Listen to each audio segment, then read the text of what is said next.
ఆ రోజు బాబు గారిని ఏదంటే అది ఏది చంద్రబాబు గారిని రోడ్లో కొట్టాలా అనే మాట జగన్మోహన్ రెడ్డి నోట్లో నుంచి వచ్చింది. ఈ రోజు నేను అడుగుతున్నా, చంద్రబాబు నాయుడు గారి మీద సిబిఎన్ గారి మీద ఉండే కేసులు 24. ఆ 24 కేసుల్లో 22 కేసులు నువ్వే పెట్టావు.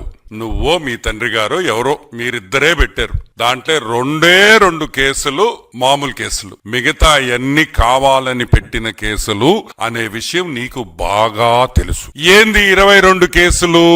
ఫ్రీ శాండ్, ఉచిత ఇసుక ఇచ్చిన దానికి ఒక కేసు, సిబిఎన్ గారి మీద ఒక కేసు. పుంగనూరులో బాబు గారు దాడి చేయించారు.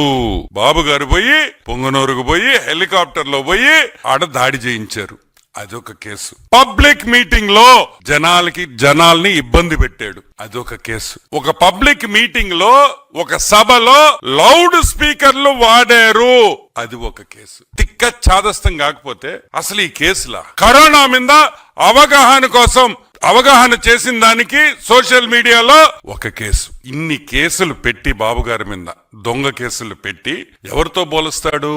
మా హాఫ్ టికెట్ పాయింట్ ఇక్కడ మీరందరూ అర్థం చేసుకోవాల్సింది ఏంటంటే, ఎవరితో పోల్చాడు సిబిఎన్ గారిని? తెనాలిలో 3 రౌడీ షీటర్లతో పోలుస్తాడు.